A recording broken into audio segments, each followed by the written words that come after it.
이제 우리 다 같이 사도신경을 고백하면서 12월 첫 번째 주일 교회력으로 대림절 두 번째 주일 예배를 시작하겠습니다. 전능하사 천지를 만드신 하나님 아버지를 내가 믿사오며 그 외아들 우리 주 예수 그리스도를 믿사오니 이는 성령으로 잉태하사 동정녀 마리아에게 나시고 본도 빌라르의 고난을 받사 십자가에 못 박혀 죽으시고 장사니 3일 만에 죽은 자 가운데 다시 살아나시며 하늘에 오르사 전능하신 하나님 우편에 앉아 계시다가 저려서 산자와 죽은 자를 심판으로 오시리라. 성령을 믿사오며 거룩한 공예와 성도가 서로 교통하는 것과 죄를 사하시는 것과 몸이 다시 사는 것과 영원히 산 것을 믿사옵나이다. 아멘. 찬송 85장 1절만 함께 부르겠습니다. 구주를 생각만 해도 이렇게 좋거든.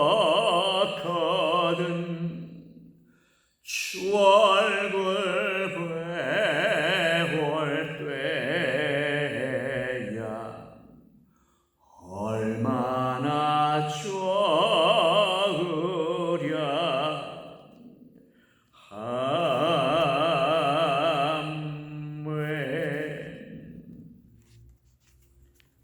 누가복음 1장 31절로 34절 그리고 47절 48절 말씀을 제가 봉독하겠습니다.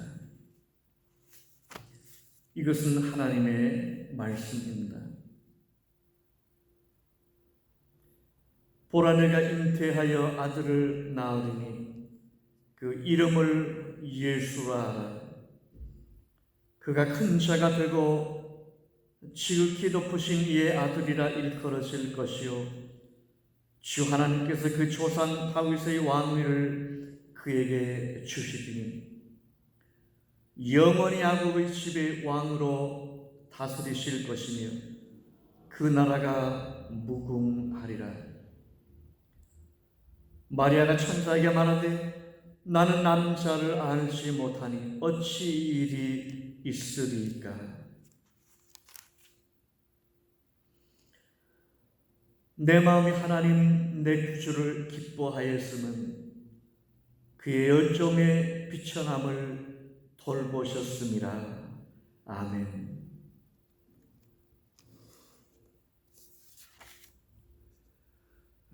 대림절 두 번째 주일을 맞이했습니다. 오늘도 이 대림절과 관련된 예수님 오심에 대한 말씀을 또 한 번 나누려고 합니다. 여러분 서서평 선교사에 대한 이야기를 제가 언젠가 나눈 일이 있는데요. 1934년 6월 전라도 광주에서 미국 선교사 한 분이 과로와 영양실조로 세상을 떠났습니다. 당시 54세였습니다. 그녀가 세상을 떠나며 남긴 것은 담요 반잔 그리고 강냉이 가루 2홉이 전부였습니다. 시신은 유언에 따라 의학 연구용으로 기증되었습니다. 그녀는 가난한 조선을 위해 자기가 가진 모든 것을 주고 떠났습니다. 그녀의 이름은 엘리제 셰핑. 우리는 서서평이라고 그렇게 우리가 맞는 이름으로 부르고 있습니다. 찢어지게 가난한 나라 조선에 와서 22년 동안 보리밥에 된장국을 먹고 고무신을 신고 살았습니다. 조선인의 친구가 아니라 그녀는 조선인으로 살았던 겁니다. 가난하고 병든 이웃, 나환자들을 죽기까지 섬겼습니다. 그는 순회 진로를 다니며 병든 사람을 고쳤고 이름 없는 사람들에게는 이름을 지어 주었습니다. 당시에는 여성 500명을 만나면 이름 가진 사람이 10명 정도 되었다고 하죠. 그녀는 학교를 세워 여성들을 가르쳤습니다. 14명의 고아를 입양하여 돌봤습니다.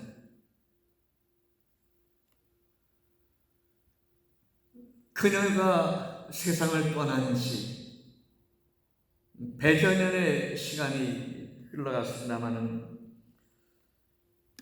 2013년 서서평 선교사의 기념사업회가 발족되었고 이 발족식에서 홍정길 목사는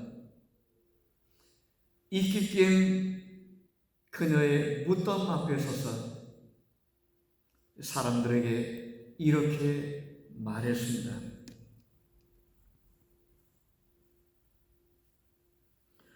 서서평 선교사의 삶, 이것이 바로 기독교입니다. 이게 바로 원본입니다.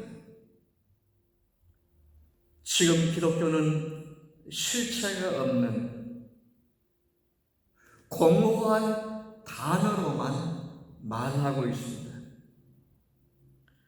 믿음은 논리가 아닙니다. 삶이며 생명 그 자체입니다.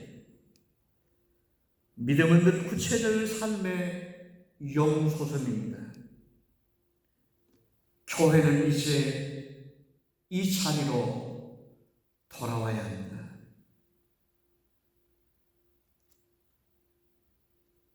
여러분, 오늘 본문에 보면 누가복음은 두 여인에 대한 얘기를 하고 있습니다. 당시로서는 아주 이름 없는 그런 여인들입니다. 한 사람은 엘리사벳이고 다른 한 사람은 마리아였습니다. 엘리사벳은 나이가 많이 드셨고 마리아는 아직도 젊은 여인입니다. 그런데 이 두 여인은 서로 잘 아는 친족 관계였습니다. 그런데 둘 다 임신한 여인들입니다. 엘리사벳은 뱃속에 세례 요한을 임신했고 마리아는 뱃속에 예수를 임신했습니다. 여러분, 대림절이 뭡니까? 강림절이라고도 부른다마는 이 대림절, 강림절이 뭡니까? 우리의 구원을 위해서 진정 왕으로 오신 예수님을 기다리는 절기입니다.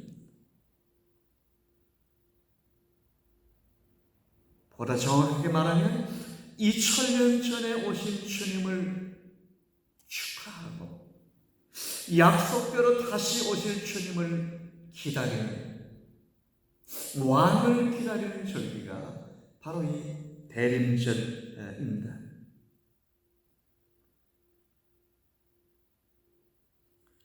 오늘 읽은 본문 31절에 보면 이렇게 말씀하고 있죠. 보라, 내가 잉태하여 아들을 낳으리니 그 이름을 예수라 하라. 천사가 마리아에게 나타나서 한 말이죠. 근데 여러분, 이게 말이 됩니까? 이 말이 안 되는 말이죠. 왜냐하면 마리아는 지금 처녀이기 때문입니다. 마리아가 천사에게 뭐라고 항변했습니까? 34절에서 읽었는데요. 나는 남자를 알지 못합니다. 나는 처녀입니다. 난 남자와 자본 경험이 없는 여자입니다. 천사님, 말도 안 되는 얘기를 하지 마십시오. 저를 조롱하지 마십시오. 정말 이게 말이 됩니까? 그런 얘기이죠.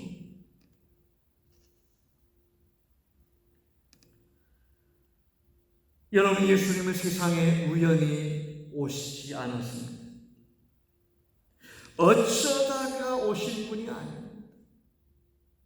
마리아는 우연하게 임신하지 않았습니다.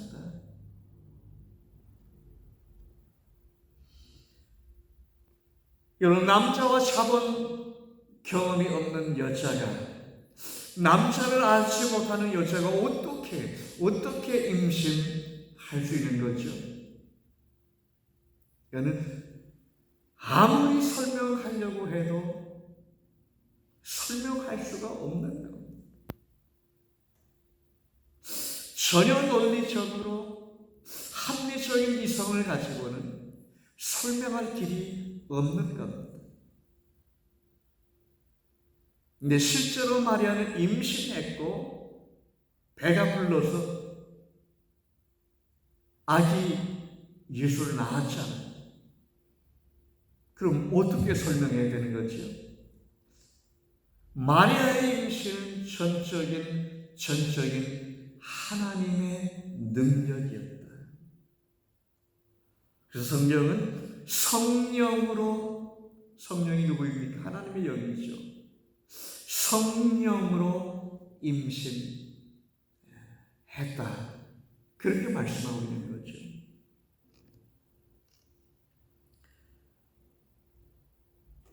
창세는 언약에 따라 자기 백성들을 구원하시려는 하나님의 섭리, 하나님의 계획에 따라서 때가 되었을 때 하나님의 능력이 만들어낸 그런 마리아의 임신이었고, 마리아를 통해서 낳아진 예수님은 하나님이 우리를 구원해내시려는 하나님의 그런 구원 사건이었던 겁니다. 우리는 여기서 뭘 말할 수 있습니까? 하나님은 신실하신 분이다. 하나님 한번 약속하시면 그 약속을 천년이 흘러도 수만 년이 흘러도 아니 수억 년이 흘러도 하나님의 약속은 때가 되면 하나님이 정하신, 하나님이 계획하신 타임이 그때가 되면 반드시 이루어진다고 하는 하나님의 신실함을 보여주고 있는 겁니다. 근데 오늘 우리가 살고 있는 세상은 어떻죠? 여러분, 이 세상에 수많은 우리를 약속을 하며 살고요. 사실은 가정도 그렇고 직장도 그렇고 사회나 국가, 우리가 살고 있는, 우리가 만나는, 우리가 속해 있는 모든 조직이라든지 관계가 전부 약속으로 얽혀져 있습니다. 근데 실제로 어떻습니까? 이 약속들이 그대로 지켜지고 이루어지나요? 아닙니다. 그래서 이 세상에는 참과 진실함이 없는 겁니다. 가정이 깨어지는 이유가 뭐 있습니까? 이혼하는 이유가 뭡니까? 여러분, 백성들과 지도자 사이에서 백성들이 고통당하는 이유가 뭡니까? 여러분, 그 약속이 지도자와 국민들의 약속, 남편과 아내의 약속, 그게 깨지는 거예요. 수없이 깨지는 겁니다. 나라와 나라 사이에 전쟁이 일어나는 것도 마찬가지입니다.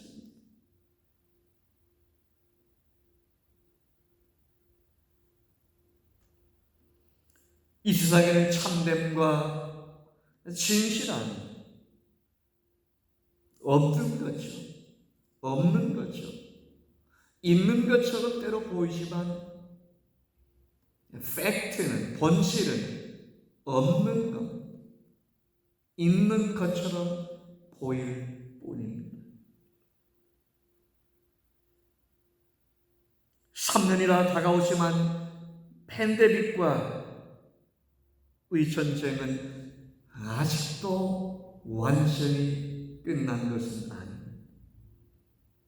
물론 백신이 개발되었고 치료약이 나와서 상황이 많이 개선되고 좋아진 것은 사실입니다.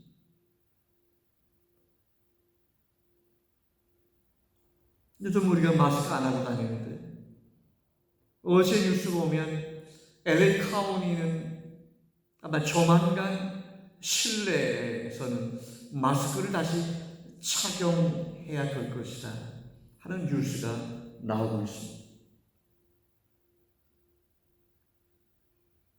지금 우리는 지구촌 시대에 살고 있는데 미국은 상당히 이제 마스크 벗고 다녀도 되는 그런 형편이 되었습니다만은 우리가 지구촌 시대에 살고 있는데요. 중국에 대한 뉴스를 보면 여전히 봉쇄가 이루어지고 있고 그 봉쇄로 인해서 많은 사람들이 힘들어하고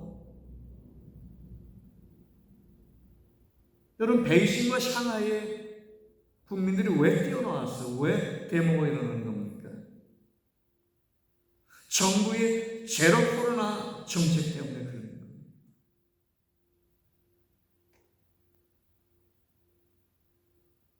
근데 이것이 정말 백성들을 위한다고 그래서 제로 코로나 정책을 만료하는데 이게 백성들을 컨트롤하고 얼거매는 탄압하는 그런 정치적인 도구로 악용되는 경우가 많이 있는 게 사실입니다. 예수님이 참을 잃어버려 진실을 잃어버린 이런 세상 속에 참과 진리, 생명을 회복시켜 주시려고 세상에 오셨습니다. 하나님이 예수님을 보내셔서 그 창세전 언약에 대한 약속을 2000년 전에 예수님 오심을 통해서 지켜내신 겁니다. 오늘 우리가 읽은 47절, 48절 말씀에 보면 이렇게 기록했죠. 내 마음 하나님의 구주를 기뻐하였음은 그의 여종의 비천함을 돌보셨습니다. 마리아가 하나님께 한 찬송이고 신앙의 고백이기도 합니다. 마리아는 뭘 노래했습니까? 자기의 비천함을 돌봐주신 하나님, 자신의 비천함을 업신여기지 아니하시고 돌보아주신 하나님을 찬양했습니다. 여러분, 이게 간단한 말입니다만은 어떻습니까? 실제로 우리가 살고 있는 세상은 어떻습니까? 누가 비천한 사람을 기억하고 돌보지요? 언제든지 비천한 사람이 아니라 있는 사람, 힘 있는 사람, 영광스러운 사람, 멋있는 사람, 힘 있는 사람, 영광스러운 사람, 멋있는 사람, 이런 사람을 가까이 하려고 하고 기억하고 박수 쳐주고 칭찬하고 높이고 합니다. 왜요? 그래야 나도 얻어먹을 게 있고 나도 내게 돌아올 몫이 있기 때문에. 여러분, 비천한 사람 기억해봐야, 비천한 사람 도와줘봐야 내게 돌아올 것이 없습니다. 비천한 사람과 가까이 해봐야 주변 사람들이 별로 좋아하지 않습니다. 물론 어떤 사람들은 와, 훌륭하다고, 사람들이 못하는 것을 한다고 칭찬하지만 그거는 몇 사람이고 잠깐이고요. 내게 돌아올 몫이 없습니다. 여러분, 이게 세상입니다. 근데 하나님은 비천한 여인 마리아를 돌보아 주셨습니다. 그래서 기뻐하고 찬송하는 겁니다. 예수님은 유대 베들레헴에서 탄생하셨습니다. 베들레헴은 왕들의 도시라고 할 수 있습니다. 마리아는요, 출신으로 보면 갈릴리 여인. 갈릴리는 아주 업신여김을 받던, 아주 천하게 취급받던 그런 동네입니다. 갈릴리는 변방입니다. 변두리입니다.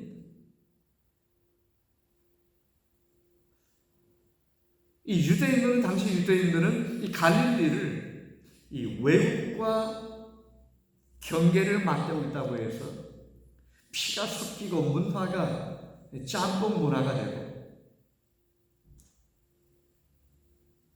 이 유대인의 혈통, 유대인의 이 자랑스러운 문화를 지키지 못한다고 해서 사람 취급도 사실은 하지 않았습니다.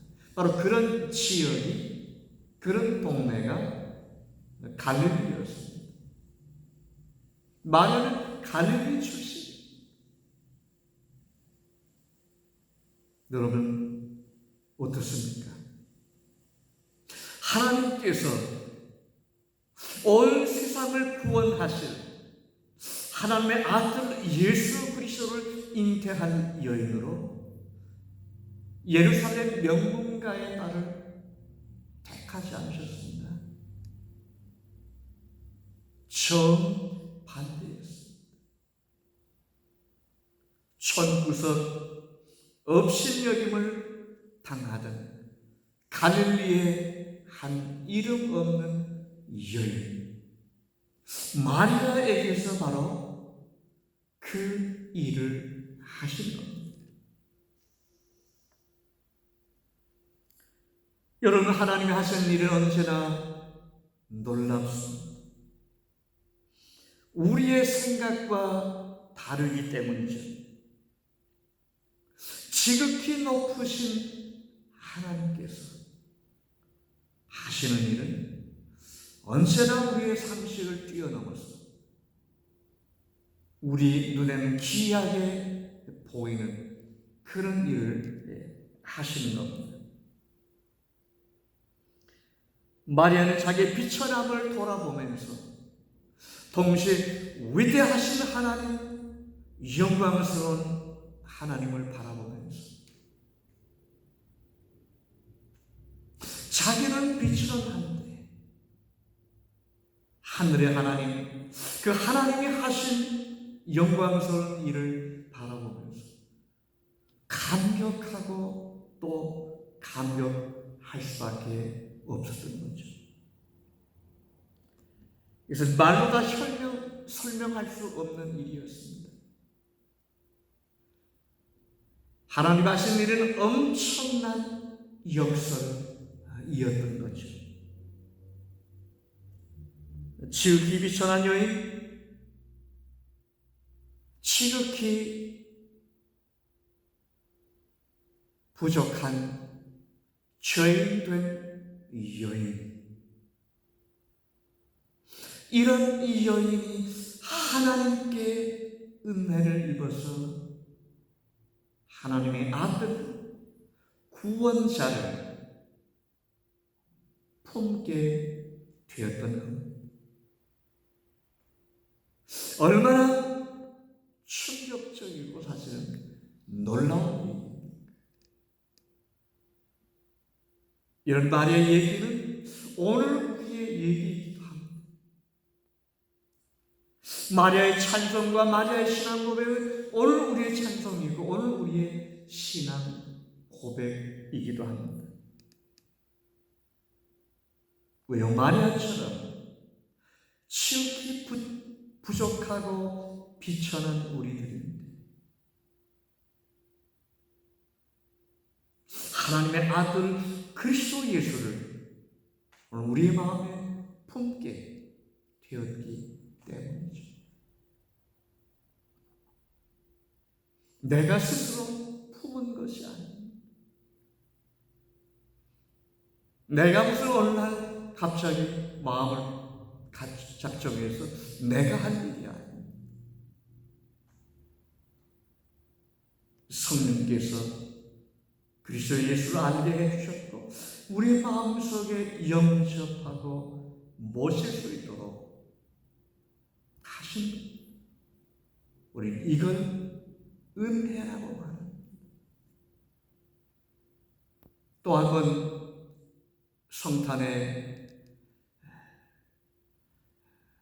성탄을 기다리면서 이미 우리 마음속에 모신 예수 그리스도를 기뻐하고 축하하면서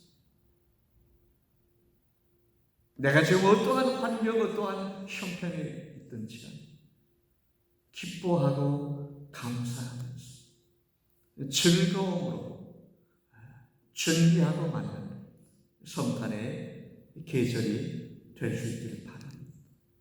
하나님께 감사합니다. 기도하겠습니다. 우리 하나님, 오늘 주의 말씀 나누게 해주셔서 감사합니다. 오늘 우리 마음속에도 주님 이미 오셨습니다. 주님과 더불어 기뻐하고 소망 가운데 즐거워하는 성탄의 계절 맞게 해 주옵소서. 예수님의 이름으로 기도하옵나이다. 아멘.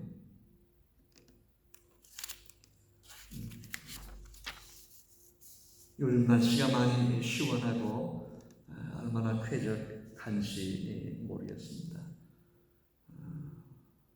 금년도 카렌다가 이제 한 장 달랑 남았고요. 12월 첫 번째 주일, 대림절 두 번째 주일이니까 금년 정말 얼마 남지 않았는데 다음 주 두 번째 주일이죠. 다음 주일은 저희 교회 장로님 두 분을 취임하게 하는 취임식을 갖는 그런 주일로 지키려고 합니다. 저희 나기철 장로님, 우리 이명갑 장로님 두 분, 그동안 우리 장로님으로 계셨고 섬기셨고 한데 저희 교단 법에 따라서 3년 임기로 취임식을 새롭게 하고 새롭게 사역을 시작하는 그런 절차라고 보시면 되겠습니다.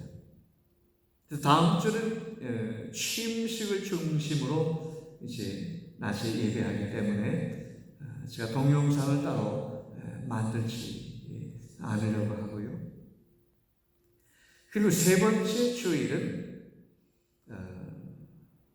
제가 연말로 이제 은퇴를 하기 때문에 이영진 목사의 은퇴를 겸한 그런 예배를 세 번째 주일 낮예배 하려고 합니다. 뭐 특별한 순서는 없는데 은퇴를 겸한 예배니까 제 감사 한 분을 선배 목사님을 모셨습니다. 그리고 친구들 한 두어 가지 커플이 와서 축가를 특송을 해준다고 했고요. 그래서 두 번째 주일, 세 번째 주일 동영상을 만들지 않겠습니다. 그리고 네 번째 주일, 마지막 주일이죠. 성탄 주일이 됩니다. 그래서 이 유튜브 동영상은 오늘 하고 네 번째 주일, 마지막 주일에 하도록 하겠습니다. 제가 뭐 전문적인 유튜버 물론 아니고요. 제가 뭐 유튜브를 알겠습니까? 그죠? 팬데믹이 시작된 이후에 이 대면 예배로 모이지 못하니까 어떻게 했었는지 우리 교우들에게 말씀을 전달해야 되겠다 하는 그런 방편으로 우리 교우들이 보시도록 그래서 함께 예배하도록 하는 뜻으로 동영상을 만들었고 유튜브라고 하는 툴을 통해서 유튜브에 올려드렸던 겁니다. 그동안 함께 적어도 2년은 훨씬 넘은 것 같아요. 이 동영상 예배에 함께 참여해 주시고 기도해 주시고 또 헌금해 주시고 도와주셨던 격려해 주셨던 우리 교우들 혹은 또 우리 교우들 아닌 분들이 뭐 한두 분이라도 계시라고 하면 오늘 이 자리를 빌어서 감사하는 말씀을 제가 드리고 싶습니다. 정말 여러분의 협력에 감사합니다. 제가 축도하고 예배를 마치도록 하겠습니다. 지금은 우리 주님 그리스도 예수의 크신 은혜와 하늘에 계시는 우리 하나님 아버지의 극진하시는 사랑하심과 성령의 감동 감하시며 교통하심